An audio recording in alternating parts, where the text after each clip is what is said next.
designers, how's it going? It's good to see you here. Welcome to my car. I thought about the time that I spend in the car, and I thought that I would hang out with you every now and then. We did discuss a certain topic, and I had a theme in mind as I woke up today, and I just took it as a sign that we need to talk about this. This was about simplifying things. Now, you might think that because I'm an interior designer, I'm talking about minimalism in interior design.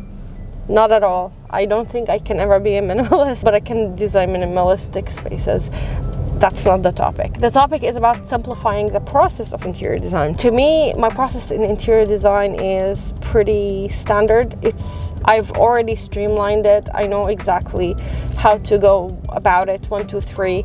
So I will tell you now very quickly what I do is I meet up with my client, I gather the brief, write it down, and then I go ahead and create a mood board for each space that's required. By then I have the plan, and then I can translate what the client wants into the plan, and then see the feasibility, study the feasibility in AutoCAD.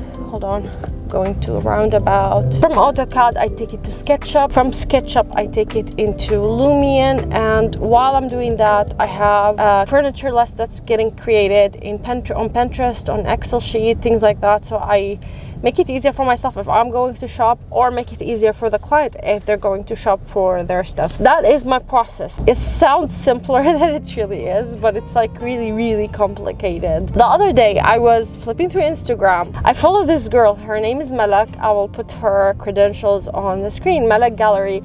Her name literally translates into angel. She is such an angel. Malak designs everything on iPad. I think she already knows like a couple softwares. I'm not exactly sure what kind of softwares is she aware of, like what exactly is she experienced in, but her process goes onto iPad, and she puts everything nearby each other, shows it to the client, everything works out.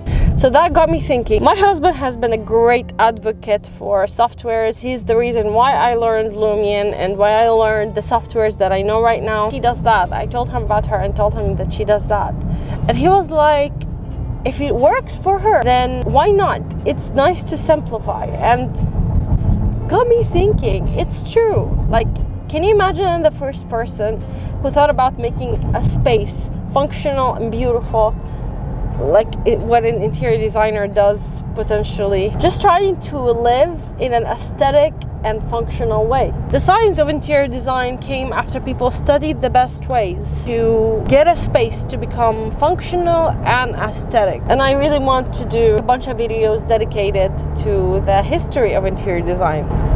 Moral of the story is, if something is stopping you from becoming an interior designer, or you feel like you need to know a bunch of softwares, V-Ray and everything that they taught you in university.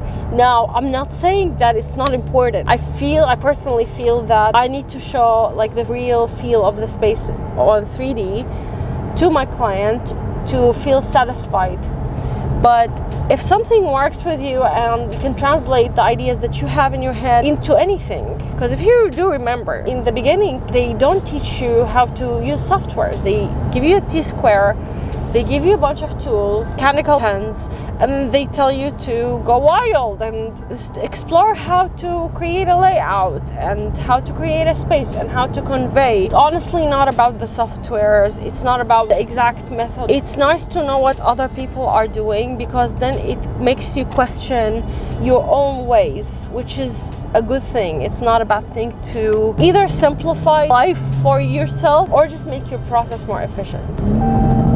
So yeah, I hope this video opens up a discussion, because I'm interested on knowing what your process is. If you have streamlined your process, or if you feel like you're missing something because you don't know certain software, I'd love to know that. Thank you guys so much for watching. I'm so glad that you came and hung out with me in my car. Wish you can be here for real. I wish you the best in whatever process that you decide to follow. You guys are amazing. Stay awesome and have a great time of the day wherever you are in the world. Goodbye. Wait, hold on. I owe you guys a big disclaimer here. If you want to get ahead of your career, especially if you want to work in a company, most companies do require advanced softwares like Revit and this is the main requirement in the current market. So don't feel discouraged. You need to develop yourself. You need to get out of your own way and try new softwares, but sometimes question your choices, especially if you do have the freedom, because we are already ahead in our career and we are already in a place of our career where we can take few steps out. But learning softwares is fun and is something that you potentially need to get ahead in your career. So don't stop developing yourself. Don't let this video discourage you. This was not my intention, and after I watched it a few billion times, I wanted to record this message because it's important in this day and age to understand technology and understand. That doesn't mean that we don't need to go back to basics, because it's important to go back to basics. Did you hear that? That's like a weird bird outside of my window. So yeah, that is my message for you. I hope this video helped you at least think about why you are learning what you're learning and be more intentional with your time, is what I wanted to tell you. So thank you guys so much for watching, and have a great time of the day wherever you are in the world. Don't forget to like, subscribe, and do all of those things. Bye guys.